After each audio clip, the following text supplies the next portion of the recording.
Hi, everyone. So, this is us, the CARE team, together today with Nancy Novak from Nancy's List. Really looking forward to a juicy conversation about how we live through trauma in different forms and what brings out an inspired expression that sometimes takes artistic form, and but that's really what the care team is all about, is finding these artistic expressions that then inspire us to live deeper and better with whatever we are confronting. So Nancy, just quickly, is the founder of Nancy's List. She's an amazing woman, totally inspiring.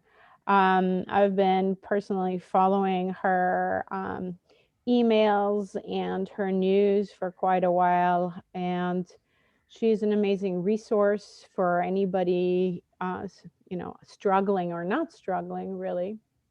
There's so many rich things in this resource list, from financial help to tips and tricks to um, really finding connection with other people, and also a really great list of practitioners who have more experience with the cancer journey in different ways.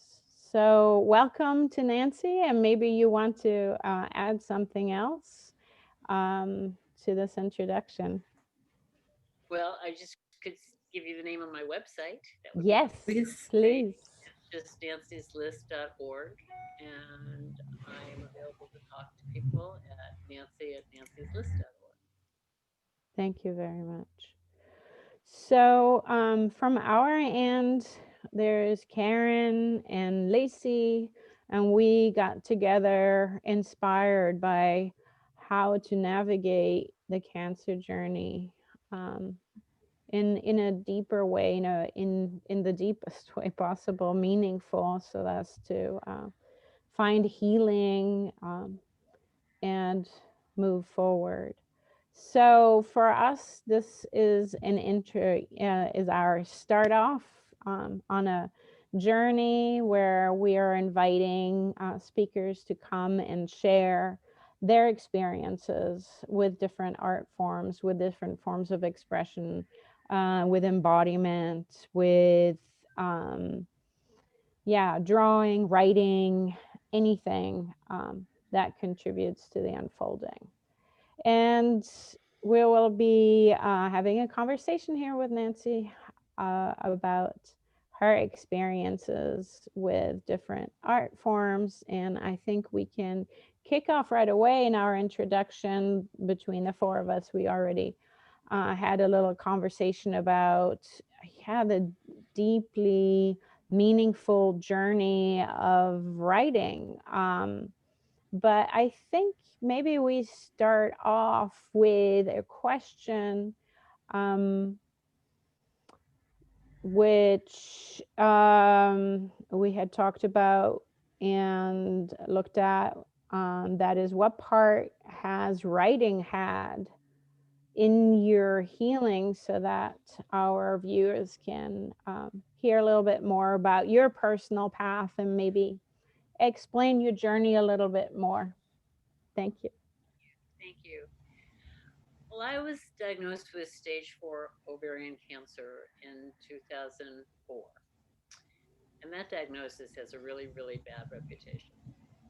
And I'm always asked, often what I did that was so unique, so mysterious, so magical, that I survived this lethal dose of cancer, which is called the silent killer. And I would say that one of the things that got me through it was writing. And I wrote a lot. And writing has always helped me to sort things out, just sort of find meaning in my experiences. And my loved ones really thought I was going to die, but they knew more about cancer than I did. I was pretty innocent when I asked the doctor, "So what's stage 5?" And I was complaining that I had stomach pain on the right side, and I said, "Oh, terrific! I don't have appendicitis." Well, little did I know. So innocence goes a long way. Uh, Yeah. and I needed to define my personal relationship with my cancer and to develop an orientation towards life, not towards death. And I needed to respond to my body in a way that integrated my mind and my body to move towards the light together. My body and mind simply needed to be best friends, not adversaries. Hmm. And what that meant for me was learning to live with cancer. The cancer may have disappeared when the treatment ended, but it was always on my shoulder, just looking around. I didn't like the language, didn't work for me to call fighting cancer, battling cancer. That's just not the way I saw it. But it was about learning to live with cancer. And that's how I see the cancer community that I serve. I wrote my way through the cancer experience from the very first night. And I oftentimes wrote about courage, or I wrote about resilience, or I wrote about gratitude, I wrote about hope. I often wrote about the generosity of strangers. The community of people who are looking out for us, who are the angels in our midst, who are trying in so many wonderful, amazing ways to mitigate the stresses, to deepen our healing, to care about the quality of our lives. It just always astounds me. And I am just deeply, deeply grateful that so many people have embraced our journeys and have done wonderful things to help us on our path. So I just wrote all the time, you know. The first night that I spent at Stanford, when I was kind of like overwhelmed with what was going on and people poking and probing and doing all kinds of crazy things. And my doctor said something so interesting to me. When all your loved ones who had gathered around my beautiful room go home and you're kind of left with yourself and you start to freak out about today, here's my home phone number, call me.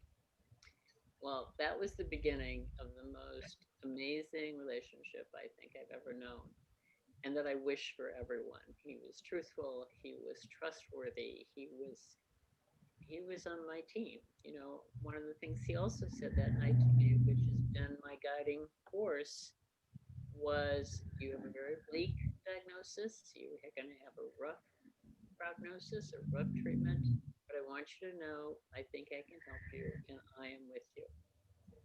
Wow. What a difference that made right from that moment in time, right? Those four words, like everybody in the room heard it. I can almost cry when I think of that moment. Yeah. And there were tears rolling down some of my friends and family's eyes. But this was a man who proved to be true to his word in every which way. In fact, I wrote a book for people who were newly diagnosed with 42 other authors called I Am With You, Love Letters to Cancer Patients. And it really addresses that enormous sense of despair and fear and uncertainty that men and women, children, grown-ups, whatever, feel when they get a diagnosis of cancer. So I don't know if I actually wrote that night, but I did call him at 2:30 in the morning, and he was as generous and gracious in that time as he was throughout my experience. He did some brilliant things with me. Like he said, you know, get thee to a psychologist, preferably one who's had cancer. And if you're not on antidepressants, get on them. And if you're on them, double them because you're going to need all the support in the world.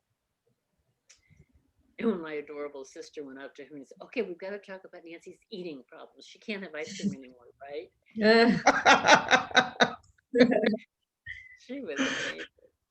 And Don't have any sugar. She can't have this. Right? And he said, I really don't think this is the time to deprive Nancy of any pleasures. Yeah. Right? Right. So good for you. And him. Your sound. There you go. Your sound kind of went away for a second. Oh, I'm but sorry. You're fine now. You're fine now. So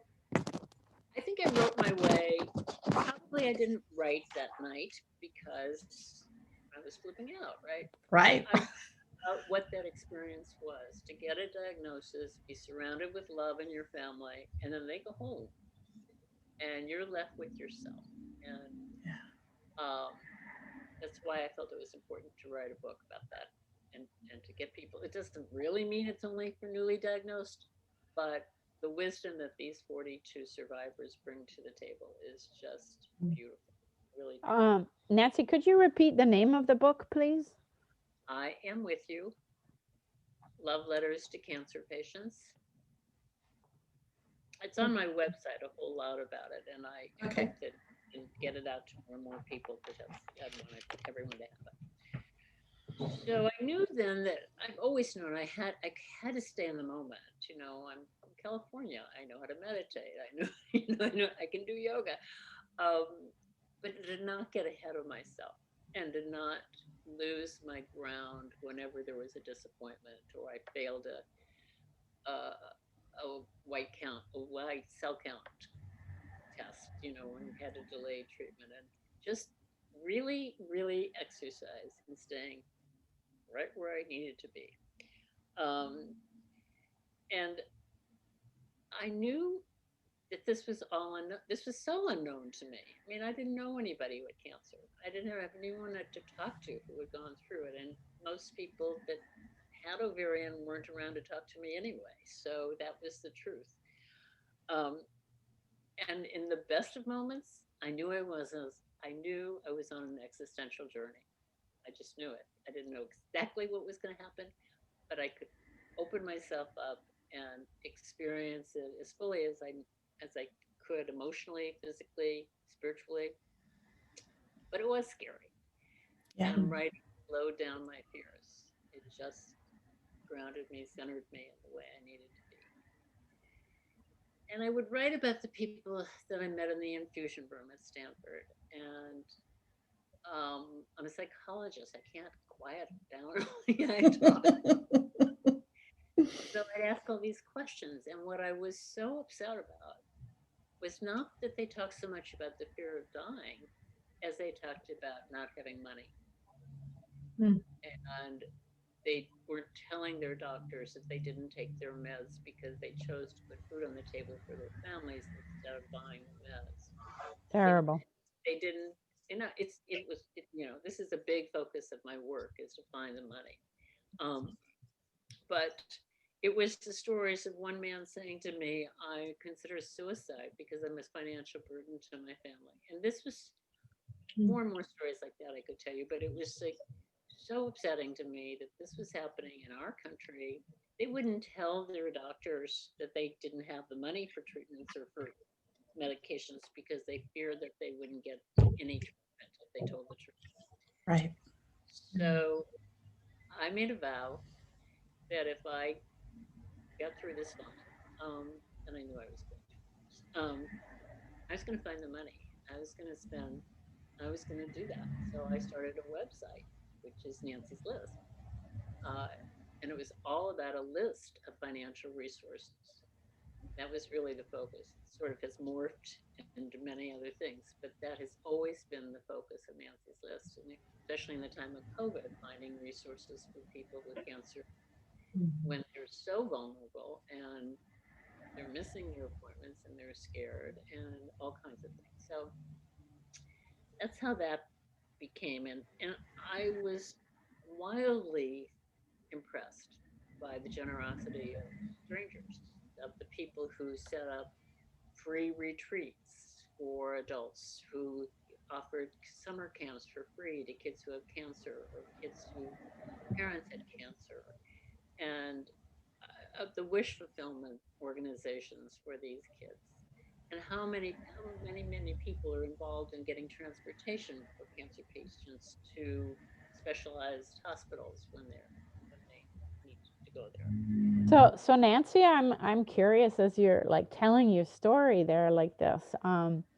I what strikes me is the transformation, right? That this this purpose gave you. I mean, so it's almost like I sense you know, like as you were walking your path, your focus became to walk the path with others and to help others, and that in turn became like your purpose. But I can really feel how, you know, this has brought something back to you, enormously fulfilled you in so many ways. Can you just say something about that? Like how that developed? Did you notice that that was happening as you were going, building your project?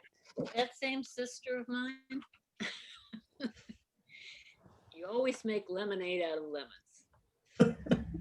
Mm. Mhm. And I guess that, I mean, she knows me pretty well. It was moving.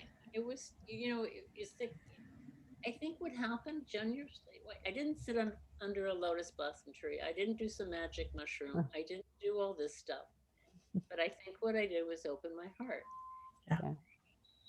you know, and found amazing people who were patients or practitioners or, you know, whatever. I just, that's what happened. And um, it is a big deal. I feel it, you know. I mean, I think you're right.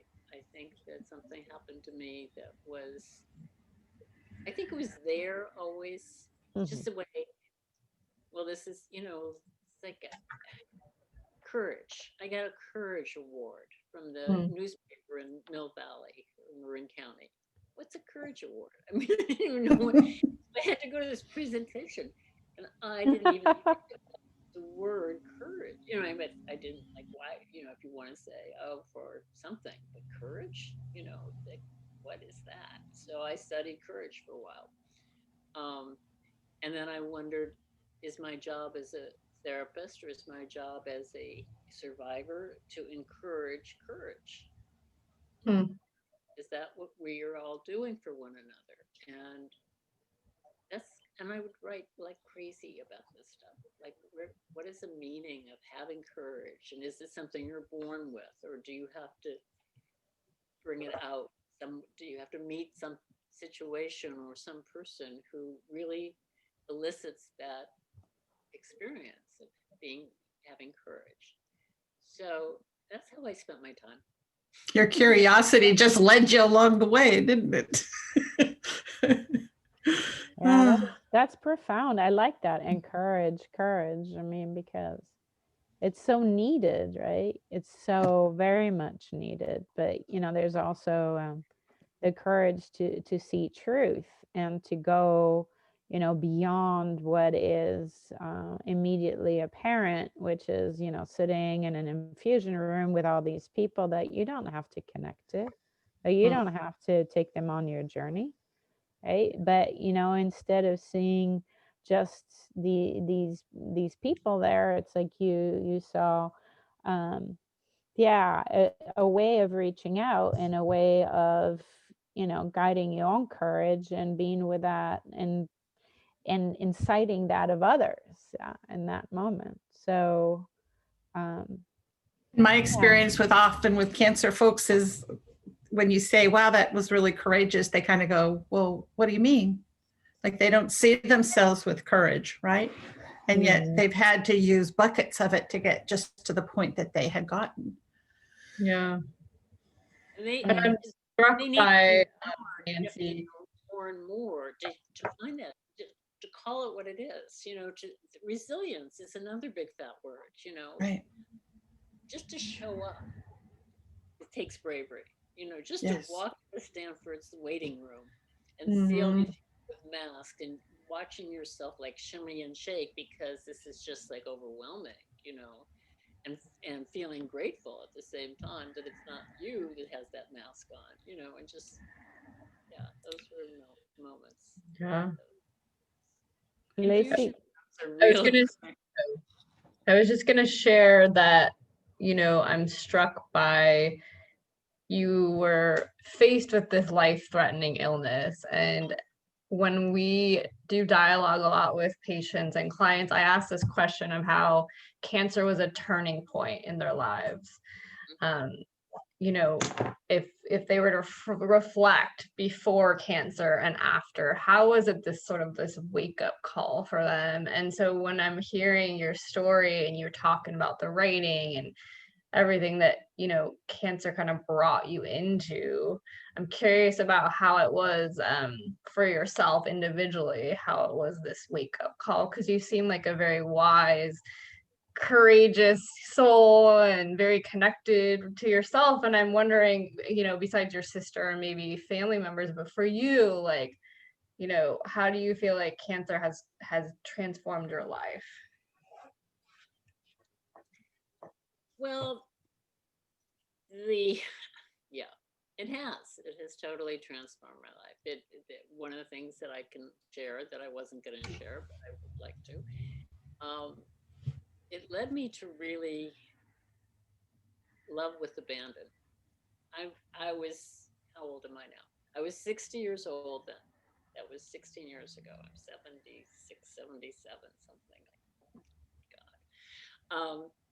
I fell in love. I fell in love with this guy who's 10 years older than I am. In the beginning, you know, and my mother had always said, oh, you have to look so, you know, she had a lot of rules, but to find a guy, you had to look perfect and to have the right, you know, all these kind of rules. Well, here I am. I'm bald. I'm vulnerable.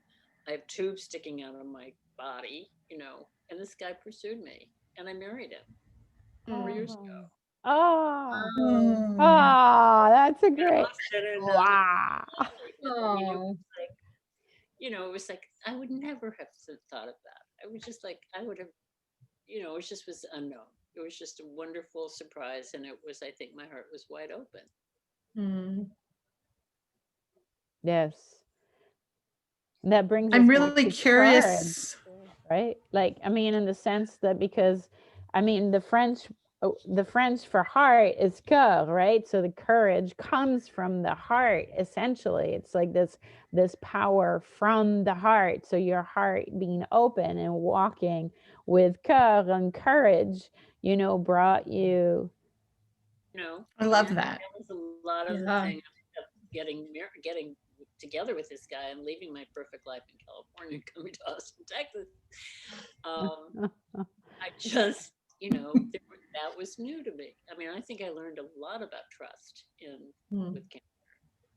Yeah. And, you know, one of the things, which is a total aside, but I had this amazing relationship with my doctor, which was filled with trust. You know, he gave the parameters and I did what he told me to do, and I didn't run off and try every other kind of treatment in the world because one, they wouldn't treat me at Stanford if I did all that. Well, because then they couldn't monitor me as much as they had. I was pretty sick. I will tell you, I was pretty sick. But I think when people tell me how they can't stand their doctor, you know, and no, I know he's smart, but I don't like him, go find somebody you like. Mm. Because this person is in charge of your life, you know, and you don't need that negativity running through you when you're sitting there and not telling him the truth about what you're doing or not doing. You know, it's just like, don't waste your time. There are a lot of good doctors out there who have hearts, Yeah. Yes. really. Great piece of advice. Karen, before you were going to say something as well. I'm I think it's really important. You've talked a little bit about your relationship with cancer. I think that that's a really important concept, a really important thing to notice. How has your relationship with cancer changed over time? What do you notice about that?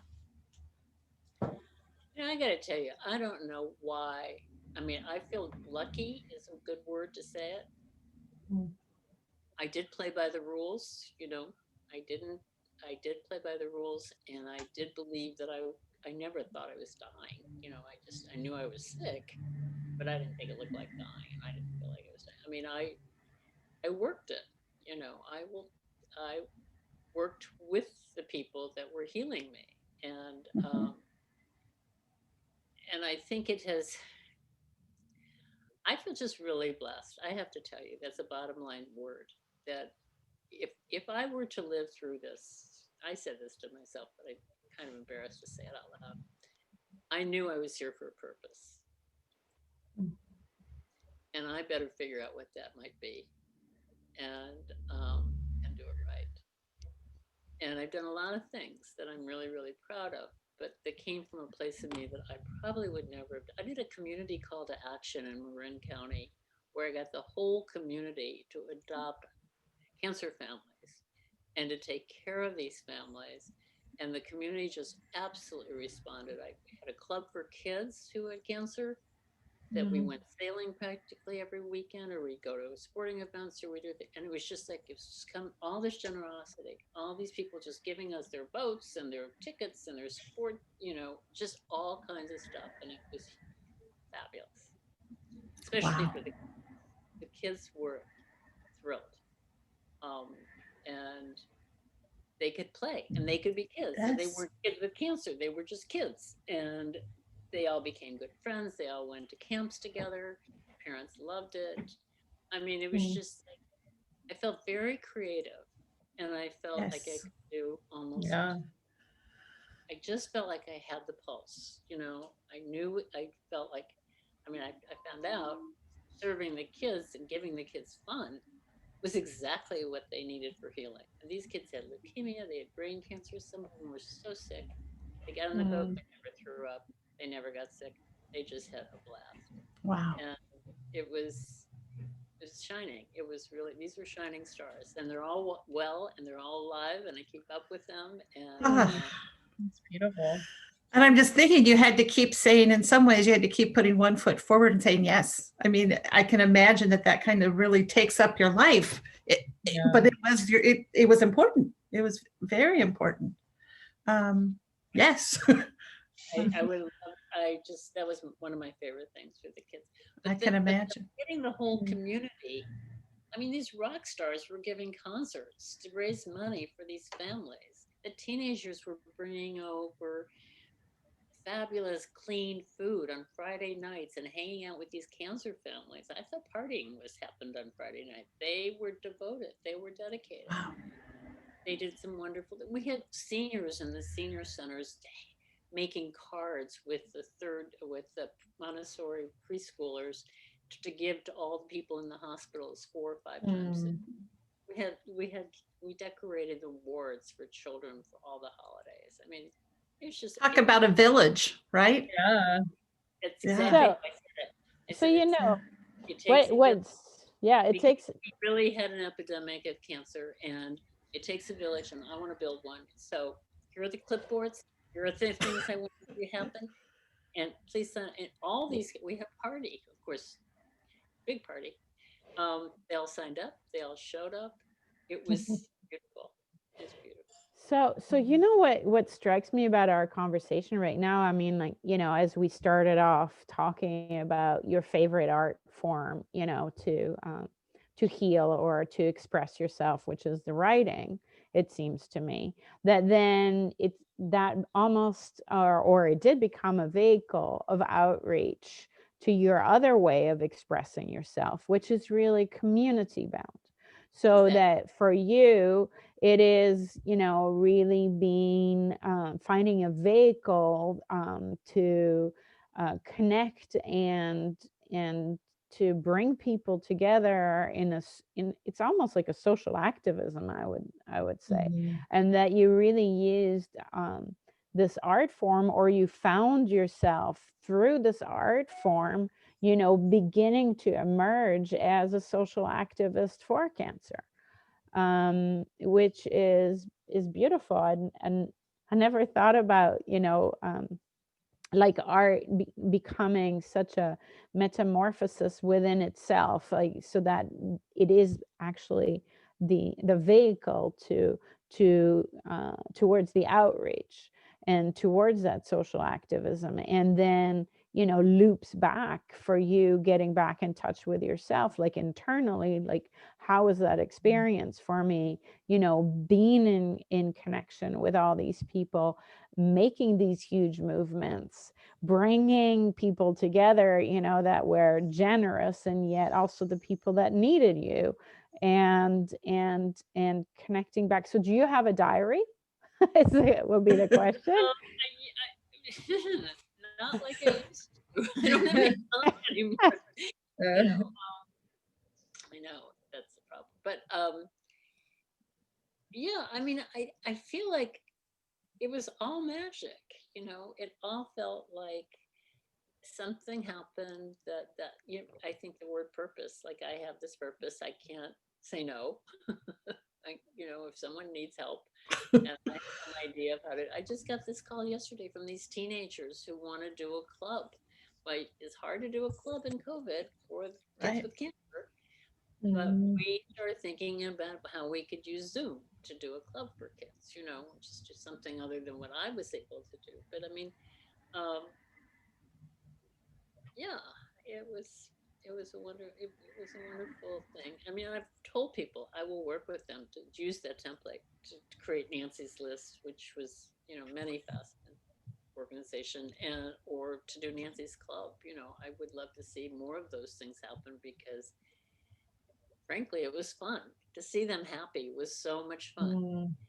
And to watch them get better, you know, and to watch them support each other. Like if somebody didn't come for a sailing thing on, well, they all called that missing child because they wanted to know you were okay, you know.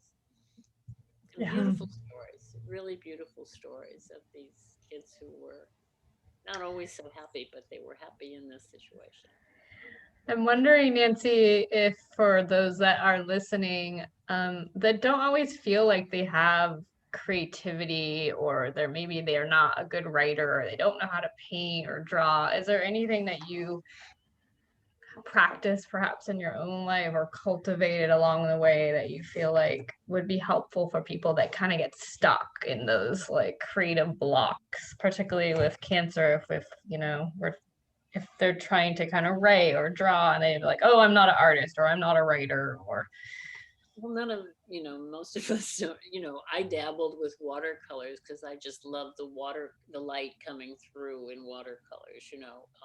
And I don't know anything about watercolors, but it just was a great experience. I mean, just, I felt like I was in my own picture, you know, just letting the light come through. It doesn't even matter. I mean, I would say nothing, but to empower yourself, to be in yourself, to really like one of my favorite things when you question was about movement, and my favorite thing was dancing on the beach with my A team, you know, and running into this, you know, just dancing. Just I'm an old hippie, you know. I can, you know. Brilliant. So I mean, just, it doesn't matter what you know. If you're good at something, you know. It's like I couldn't run miles and marathons. That could never be my forte, but I could walk my spirited dogs. So I'm surprised they're not here to greet you. You know, whatever it was, just I mean, think we all can find something. You know, just keep looking. But it doesn't mean you have to be great at it. I don't know how to paint. I don't know. You know, I just can bang a drum. You know, but find it. It's walking yourself home. Does that make sense? Oh, I It's like love that. gifting yeah, yourself. I love that. Yeah, and then you know there's more peace and strength from that inner experience or that connection to that inner experience to then deal, you know, with resilience to all the obstacles and the difficulties. I mean, you know, you speak of all these uplifting experiences in really that's the transformation, right? But let's face it, a lot of these things that you went through or that you're going through are really really difficult, and it's like yeah, but you know, let's not forget that. So it's the They are yeah. difficult, you know, and I had a very aggressive treatment because I was it had all gone to my liver, you know, it was uh, mm, serious stuff. But and I'm not dismissing that this is a really huge challenge. But I think in the person I want to talk about in a second, Rachel Reman, taught me during this time to think of possibility. Mm. You can make it. Always hold possibility in your heart. And I mean, I don't have, I don't know, I don't know how or how each of us sort of lives with that kind of trauma. I mean, I think cancer is certainly a trauma, and sometimes you're numb, and Mm. sometimes you're flooded with emotions that you can't control. And I had all that. I did. I Mm. mean, you're just hearing of the good stuff. If you want to spend time talking about the bad stuff, you don't want to spend. Well, no, but I mean, it's just because it's so, as we speak of the transformation and the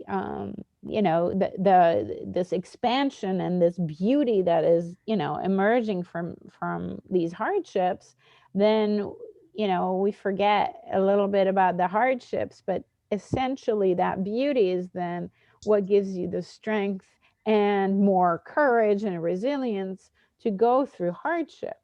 So it kind of, it's like it builds, right? So that it Mm. becomes this momentous driver of strength where I think Strength like and purpose. Yeah. strength and Yeah. purpose. Yeah. And courage. Yes.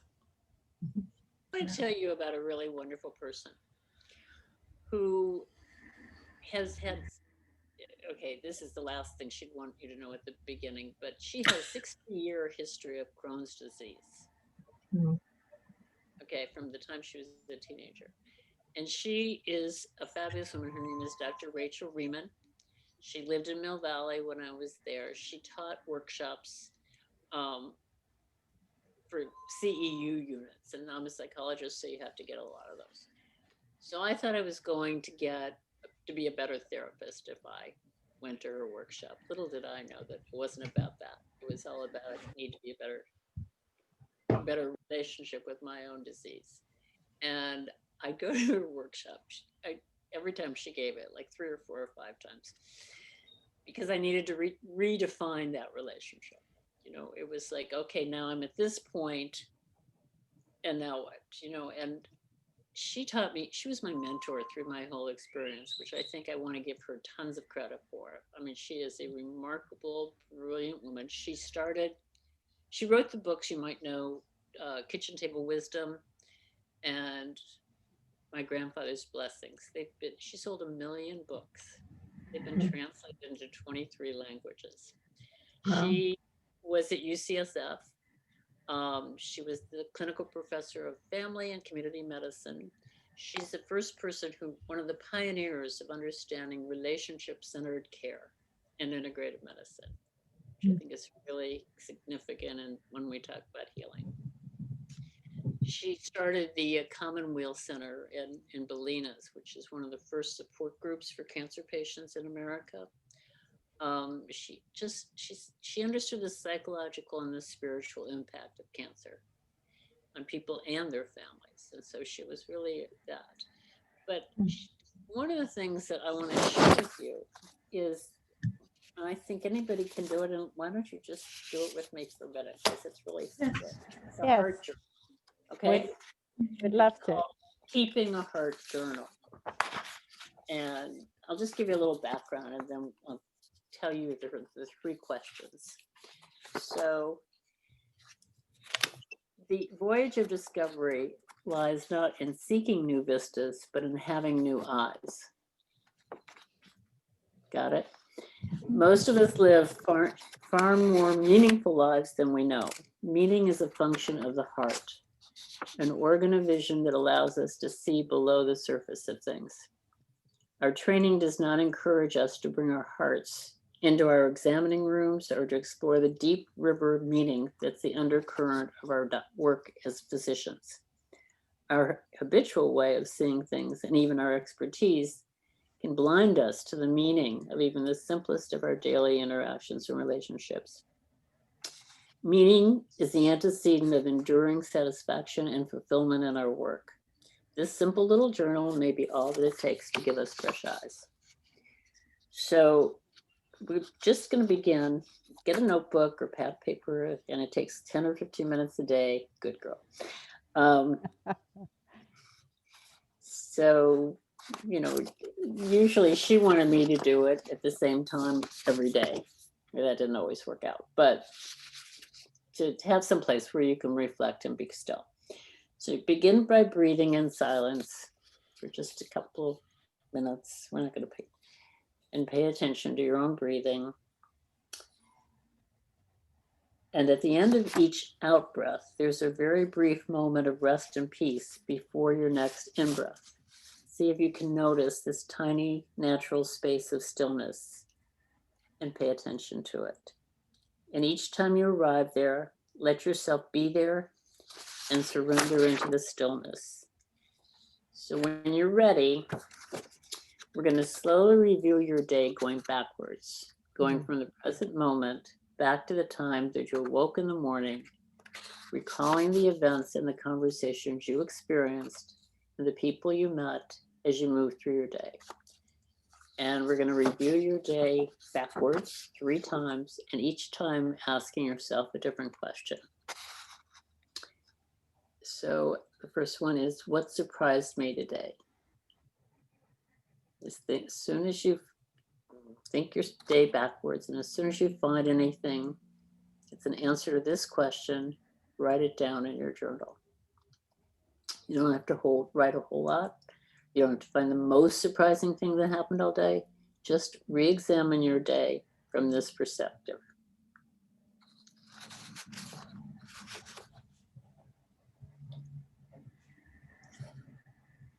Second time you review your day backwards, ask yourself this question: what moved me or touched my heart today?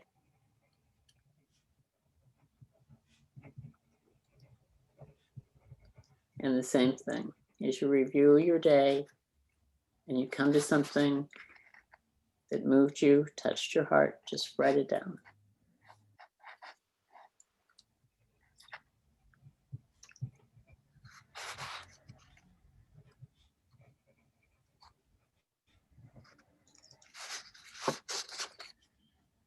And the last question is, what inspired me today?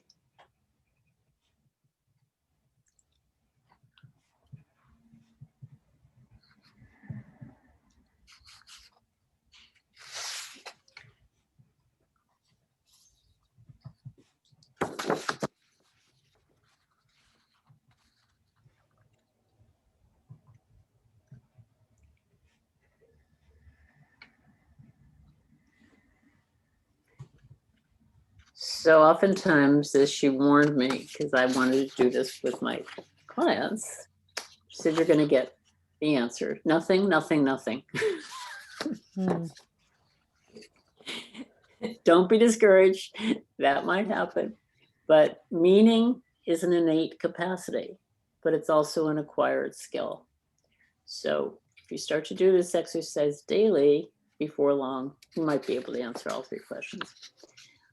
But sometimes you may notice that you were not surprised, touched, or inspired at the time that it happened, but you're only surprised and touched and inspired as you reflected about the day and did the exercise. Don't get discouraged. Most people experience this lag at first, but after a while, you'll grow in your capacity to find that more and more things surprise you, touch you, and inspire you. And you can respond at the same time that they happen, which is really what the goal is, to feel that, bring meaning into your life as it happens. So it's just a quickie, but I think it's really good. And I used it on my therapy with families, that they each would do this and then they'd come together willingly or unwillingly and share as much as they could about these things. But it brought a lot of unity and compassion and kindness when they would tell each other this. And children loved it. That was wonderful. They were like 8 and over, but they really loved doing it. It was just something kind of special. So it just helps. Does it make sense? Thank you. A beautiful exercise. Yeah, It's beautiful. I love that, and it's so interesting that it brought out these positive points, right? I mean, it's like this human nature at its in its rawest form really is filled with beauty and, compassion and kindness. And Mm. it's just through, having to go through so much survival training that we may lose our path along that. But this type of, you know Mhm. um, creative exercise to come back into what human nature really is. That's really beautiful. Thank you, Nancy. And an exercise of awareness. Like you said, it takes practice to kind of notice, right? Yeah, Yes. definitely. I love that when she said acquired the skill. It's like Yeah. it doesn't come that naturally, but I think when you do this enough times and something does inspire you, you're much more easily willing to respond, and show your appreciation and feel the meaning that comes Yeah. with connection. Yeah. I also feel like it brings a sense of playfulness and curiosity, which is probably why the kids really enjoy it. But it's sort of like, what surprises me, and what's going to be inspiring today, and it gives you that sense of like looking forward to another day. Yeah. Yeah. I like that idea of, like you said, it's like the play element, because I think that Yeah. that is so important.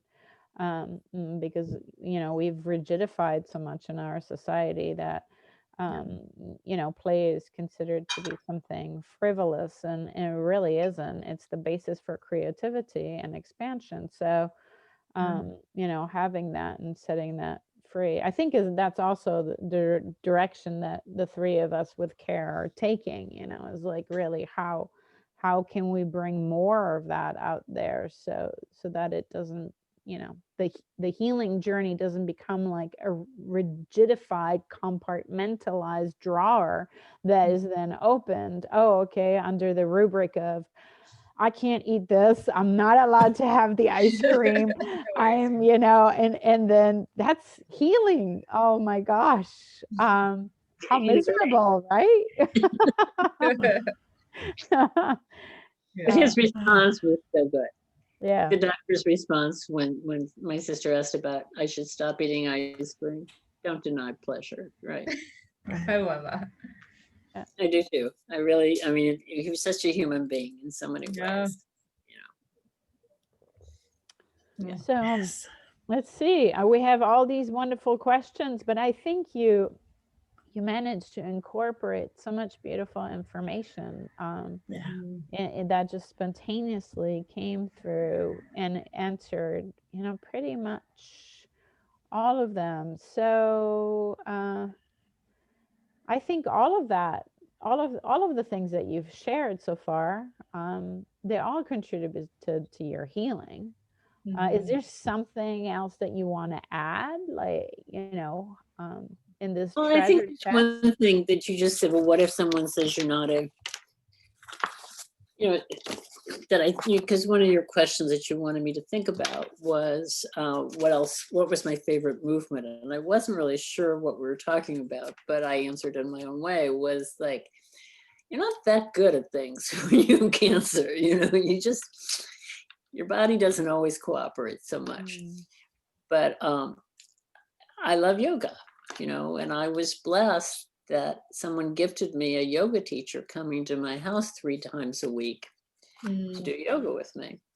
And I didn't always really feel like it. No, I didn't. So sometimes she refused to cancel the appointments when I called and said, I'm not going to be able to do it. Well, yes, we are. And she'd come and she'd sit on my bed and she'd rub my feet and we'd breathe. And I think that's what I heard. I wanted to respond when you said, well, I'm not a good artist. Just get some Crayolas and color in a coloring book. There's something you can do that helps you get out of yourself and connect and, have some fun. I mean, have a little fun, And I went to the Bay Club in Marin. I don't know if you're all familiar with that. They gave me a membership, and I had a personal trainer, and that was so good for having balance and flexibility and making me, because those things are all off, and you don't have to pay for this stuff. You can turn it on your television, But I think you have to have, what is that word I even want? Have the desire to empower yourself, to really encourage the power of healing to happen.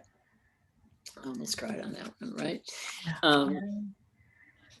I think you need to do that. So I didn't run any marathons. I didn't really have the juice to go hiking, but I fortunately had dogs and I could walk my dogs. And that was great because I was out there in the world. And for a half an hour walk, I didn't think about cancer. These kids said to me when we were sailing, when I'm on the boat with Nancy and we're sailing in the bay, I forget I have cancer. And I think that said a lot to me. Yes. And it's exactly what is important in that healing part is, yes. Yeah, because there's so much more than that. I mean, you know, like when does that is so terrifying, this idea when the person becomes, you know, like this disease, like you're not that. You're never that. Right. You're much more than that. And that's You're not much to more than define that. you. You know, Yes. you have to work out your relationship with it. I think Right. that's true. But you're much more than just your cancer. Mhm. You know, I think it's up to all of us, you know, and there's another piece I just wanted to say a little bit about that I think about a lot is how does hope fit into all this? You know, how does will to live fit into all this? Why do some people have a will to live and some people give it up? Yeah. And I really wanted to focus on, I want to be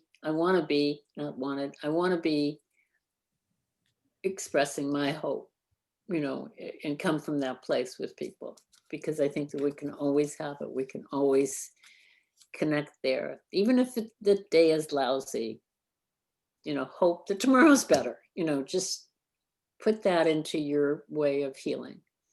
When you said possibilities, that reminded me of hope. It's so big. Yeah. Thank you. Thank you. That was truly, truly inspiring. Thank Yeah. you so much, Nancy. Thank you. We are so proud and so happy that you were our first guest on this show series podcast. And yeah, thank you for giving it this amazing kickoff. So much appreciation, really. Yeah. I love what you're doing, and I'm so glad that I can support it in any way. Thank you. Thank you. Yeah. And I love the work that you've done. I love the person that you are. It's like, it's wonderful to sit here with you. It's too bad it's not in person, but I love it. Yes, Yeah. definitely. Yeah. I agree. All right. Well, thank you so much. And we'll stay in touch, and please visit Nancy's list and take a look at, you know, all the offerings that she has there, and visit our landing page as well with our offerings coming to you around how to transform your life and heal your cancer journey with artistic based endeavors, whatever they may be. And you don't have to be an expert or really talented. Showing up. Yes. Keep it up, girls. It's lovely. Thank you. Thank you so much. Yeah. Bye-bye. Bye. Bye.